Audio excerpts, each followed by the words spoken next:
Bismillah, Assalamualaikum warahmatullahi wabarakatuh. Selamat pagi rekan-rekan kerja semua. Salam sehat, salam safety.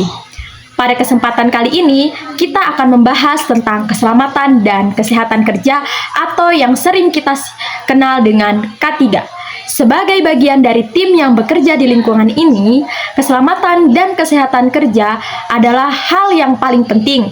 Oleh karena itu, kita perlu selalu memastikan bahwa kita bekerja dengan memperhatikan prosedur keselamatan yang telah ditetapkan. Nah, prosedur keselamatan kerja yang dimaksud tadi yang pertama adalah penggunaan alat pelindung diri atau APD. Hal pertama yang perlu kita ingat adalah penggunaan alat pelindung diri atau APD.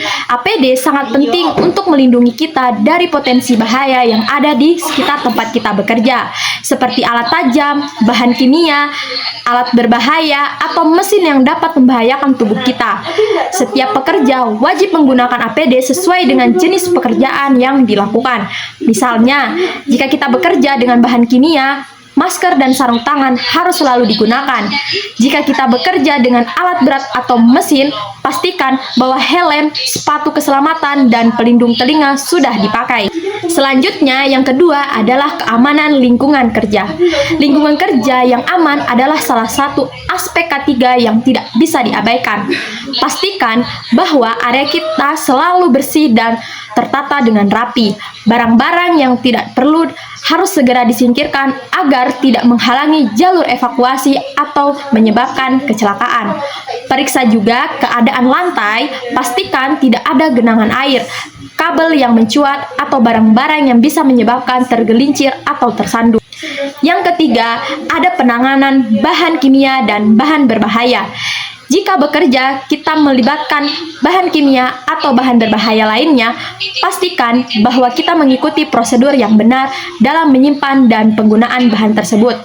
Setiap bahan kimia harus diberi label yang jelas dan disimpan di tempat yang sesuai. Jangan lupa untuk membaca dengan teliti petunjuk keselamatan yang tertera di kemasan atau label bahan tersebut. Jika terjadi tumpahan bahan kimia, segera laporkan kepada atasan atau bagian keselamatan untuk ditangani sesuai prosedur yang berlaku. Yang keempat, ada prosedur keadaan darurat. Nah, ketika terjadi keadaan darurat, setiap orang di tempat kerja harus tahu apa yang harus dilakukan. Prosedur evakuasi harus dipahami dengan baik oleh semua karyawan, dan jalur evakuasi harus selalu dalam keadaan bebas hambatan. Pastikan juga bahwa kita tahu di mana lokasi alat pemadam api, kotak P3K, dan juga alat keselamatan lainnya berada. Jangan ragu untuk melaporkan jika ada masalah pada alat pemadam api atau sistem alarm kebakaran agar dapat segera diperbaiki jika ada kerusakan. Selanjutnya, yang kelima adalah penggunaan mesin dan peralatan. Nah, ketika rekan-rekan sekalian bekerja dengan mesin atau peralatan berat, pastikan bahwa kita telah menerima pelatihan yang cukup untuk mengoperasikannya dengan aman. Selalu periksa kondisi mesin sebelum digunakan untuk memastikan bahwa tidak ada bagian yang rusak atau tidak berfungsi dengan baik. Jangan pernah mencoba memperbaiki mesin yang rusak tanpa izin atau pengetahuan yang cukup. Laporkan saja langsung ke bagian pemeliharaan. Hal tersebut dilakukan untuk mengantisipasi adanya kesalahan perbaikan atau kecelakaan akibat kerja. Nah, ada yang keenam yaitu kesehatan dan kebugaran di tempat kerja. Nah, selain keselamatan fisik, kita juga harus menjaga kesehatan kita di tempat kerja. Pastikan kita selalu terhidrasi dengan baik, beristirahat secara cukup, dan menjaga pola makan yang sehat. Jika merasa tidak enak badan, jangan ragu untuk melaporkan dan istirahat. Jangan paksakan diri bekerja di kondisi tubuh yang tidak memungkinkan karena bisa meningkatkan resiko kecelakaan. Yang ketujuh adalah pelaporan insiden dan potensi bahaya. Salah satu langkah paling penting dalam menjaga keselamatan adalah dengan melaporkan setiap insiden atau potensi bahaya yang terjadi di tempat kerja. Setiap kecelakaan, meskipun kecil, harus dilaporkan agar dapat ditindaklanjuti dan dicegah agar tidak terulang kembali. Begitu juga dengan potensi bahaya yang kita temui, segera laporkan untuk diambil tindakan preventif sebelum menjadi sebuah tragedi atau kecelakaan kerja. kerja. Dan yang terakhir adalah kesadaran dan komunikasi. Keselamatan kerja tidak hanya tanggung jawab satu orang, tetapi tanggung jawab bersama. Oleh karena itu, penting untuk saling mengingatkan dan menjaga komunikasi yang baik antar rekan kerja.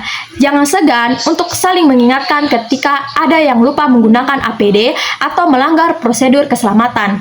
Komunikasi yang terbuka akan meningkatkan kesadaran dan memperkuat kebudayaan atau budaya keselamatan di tempat kerja. Sebagai penutup, ingatlah bahwa keselamatan adalah prioritas utama kita di tempat kerja. Semua yang kita lakukan, baik itu menggunakan APD, menjaga kebersihan, atau mengikuti prosedur darurat adalah upaya untuk melindungi diri kita dan rekan kerja kita. Jangan pernah menganggap remeh keselamatan karena setiap tindakan kita yang aman akan mengurangi resiko kecelakaan dan menciptakan lingkungan kerja yang sehat dan produktif. Terima kasih atas perhatian dan komitmen rekan-rekan semua untuk selalu menjaga keselamatan dan kesehatan di tempat kerja. Mari kita semua bekerja dengan hati-hati dan saling menjaga satu sama lain demi keselamatan kita bersama. Salam sehat, salam safety. Terima kasih atas perhatian rekan-rekan kerja sekalian. Saya akhiri. Billahi taufiq wal hidayah. Assalamualaikum warahmatullahi wabarakatuh.